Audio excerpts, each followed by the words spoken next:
तो guys AEW में Cesaro के पॉसिबल डेब्यू के बाद रिक फ्लेयर बनेंगे AEW में सिजारो के मैनेजर। AEW में रिक फ्लेयर और सिजारो के डेब्यू के बाद रिक फ्लेयर और सिजारो अटैक करेंगे AEW प्रेसिडेंट टोनी खान के ऊपर। WWE में कोडी रोड्स के रिटर्न को लेकर क्रिस जेरिको ने कर दिया है कौन सा बड़ा खुलासा। AEW में हैंगमैन पेज के वर्ल्ड टाइटल रन के अंदर कैसी रही AEW के पेपर व्यूज की बाय रेट। और गाइज AEW में हार्डी बॉयज के रियूनियन के बाद हार्डी बॉयज के future world tag team champion बनने को लेकर हार्डी बॉयज ने दे दिया है कौन सा बड़ा स्टेटमेंट। नमस्कार दोस्तों, मेरा नाम है रॉकी और आप देख रहे हैं एलीट FN मैनिगा। और गाइज इस वीडियो के अंदर हम AEW के बहुत से मेजर अपडेट पर बात करेंगे। तो गाइज अगर आपने अब तक इस वीडियो को लाइक नहीं किया है तो गाइज वीडियो को लाइक कर देना। बट गाइज चलिए अब बिना किसी देरी के शुरू करते हैं इस वीडियो को। और गाइज सबसे पहले बात करते हैं हार्डी बॉयज की। यार बात करें यहाँ पर हार्डी बॉयज की तो गाइज AEW में हार्डी बॉयज के रियूनियन के बाद अब यहीं हार्डी बॉयज के फ्यूचर को लेकर मैट हार्डी ने उनके लेटेस्ट ट्विच स्ट्रीम में बात की गई, जहां पर मैट हार्डी ने कंफर्म किया है कि AEW में हार्डी बॉयज के रियूनियन के बाद हार्डी बॉयज AEW के अंदर हर ड्रीम टैग टीम को फेस करना चाहते गए। और गाइज हार्डी बॉयज के दुनिया की हर बड़ी कंपनी पर टैग टीम चैंपियन बनने के बाद हार्डी बॉयज फाइनली AEW के अंदर भी AEW के टैग टीम चैंपियन बनना चाहते गए। और guys Hardy boys Jurassic express को हरा के AEW के टैग टीम चैंपियनशिप को हासिल करना चाहते गए, क्योंकि गाइज यहां पर हार्डी बॉयज के 20 साल के लंबे करियर के बाद हार्डी बॉयज का इस बार का रियूनियन हार्डी बॉयज के करियर का लास्ट रियूनियन होने वाला है। और गाइज यहां पर जेफ हार्डी और मैट हार्डी इन दोनों ने ही इस चीज को कंफर्म किया है कि हार्डी बॉयज के AEW में रियूनियन होने के बाद ये रियूनियन इन दोनों के करियर का लास्ट रियूनियन होगा, क्योंकि गाइज इन दोनों के इस रियूनियन रन के बाद ये दोनों प्रो रेसलिंग इंडस्ट्री से पॉसिबली रिटायर होंगे। और गाइज यहां पर मैट हार्डी ने बताया है कि हार्डी बॉयज के लास्ट रियूनियन रन के अंदर ये दोनों AEW के टैग टीम चैंपियन बनना चाहते गए। गाइज आपको क्या लगता है हार्डी बॉयज के लास्ट रियूनियन में ये दोनों AEW टैग टीम चैंपियन बन पाएंगे या नहीं? आप सब मुझे कमेंट करके बताइए। बट गाइज चलिए अब आगे बढ़ते हैं और बात करते हैं AEW के फॉर्मर सुपरस्टार दी अमेरिकन नाइटमेयर कोडी रोड्स की। गाइज जैसा कि मैंने आपको ऑलरेडी बताया है कि कोडी के WWE में रिटर्न को लेकर काफी तगड़ी रूमर आ रही गए। और गाइज इस चीज की 90% पॉसिबिलिटी गए कि कोडी बहुत ही जल्द WWE पर उनकी वापसी करेंगे। और गाइज यही कोडी के WWE में रिटर्न को लेकर क्रिस जेरिको ने बहुत ही बड़ा स्टेटमेंट दे दिया है, जहां पर जेरिको के लेटेस्ट रिपोर्ट के अंदर जेरिको ने कोडी के AEW को लीव करने को लेकर बात की गई, जहां पर जेरिको ने बताया है कि कोडी रोड्स के AEW को लीव करने के बाद और कोडी रोड्स के WWE में पॉसिबली रिटर्न होने के बाद कोडी रोड्स काफी ज्यादा पछताने वाले गए। और गाइस यहां पर क्रिस जेरिको को इस चीज का पूरा विश्वास है कि आज से करीबन 2 से 3 सालों के बाद कोडी रोड्स पीछे मुड़कर देखेंगे। और गाइस कोडी रोड्स इस बात को सोचेंगे कि कोडी रोड्स को AEW को नहीं छोड़ना चाहिए था।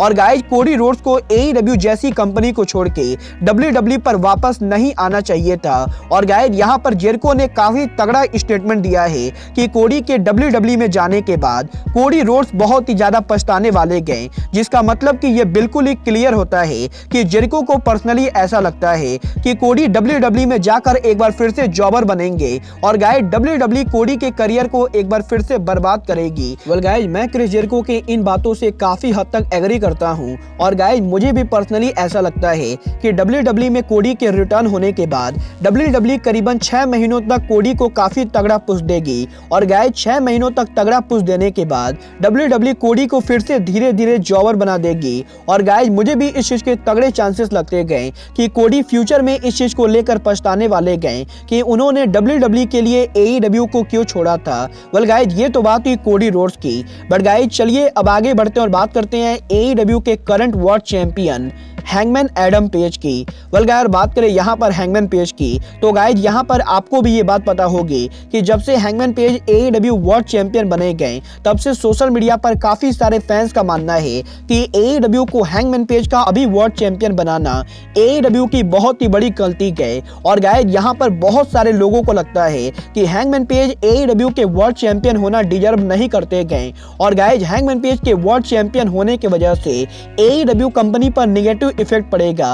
बट गाइज यहीं अब हैंगमैन पेज के वर्ल्ड चैंपियन रैंक को लेकर रेसलिंग ऑब्जर्वर डेव मिल्जर ने काफी तगड़ा खुलासा किया है, जहां पर रेसलिंग ऑब्जर्वर ने कंफर्म किया है कि हैंगमैन पेज AEW कंपनी के अंदर AEW के अब तक के मोस्ट सक्सेसफुल वर्ल्ड चैंपियन बन चुके गए, क्योंकि गाइज हैंगमैन पेज के AEW वर्ल्ड चैंपियन बनने के बाद AEW ने अब तक 2 पेपर व्यू किया है और गाइज AEW के ये दोनों ही पेपर व्यू AEW के सेकंड और थर्ड बिगेस्ट पेपर व्यू बन चुके गए। और गाइज AEW ऑल आउट 2021 के बाद AEW फुल गियर और AEW रिवोल्यूशन पेपर व्यू, ये दोनों AEW कंपनी के अब तक के बिगेस्ट रिवेन्यू पेपर व्यू बने गए। और गाइज यहां पर हैंगमैन पेज के वर्ल्ड टाइटल रैंक के अंदर AEW कंपनी काफी तेजी से ग्रो कर रहे गए। और गाइज यहां पर रेसलिंग ऑब्जर्वर का कहना है कि हैंगमैन पेज AEW के लिए एक बहुत ही बड़े ड्रॉ साबित हुए हैं। और गाइज हैंगमैन पेज का AEW में वर्ल्ड चैंपियन बनना AEW कंपनी को काफी बेनिफिट दे रहा है। वेल गाइज आप रेसलिंग ऑब्जर्वर से एग्री करते हैं या नहीं, आप सब मुझे कमेंट करके बताइए। बट गाइज चलिए अब आगे बढ़ते हैं और बात करते हैं WWE के फॉर्मर सुपरस्टार सिजारो की।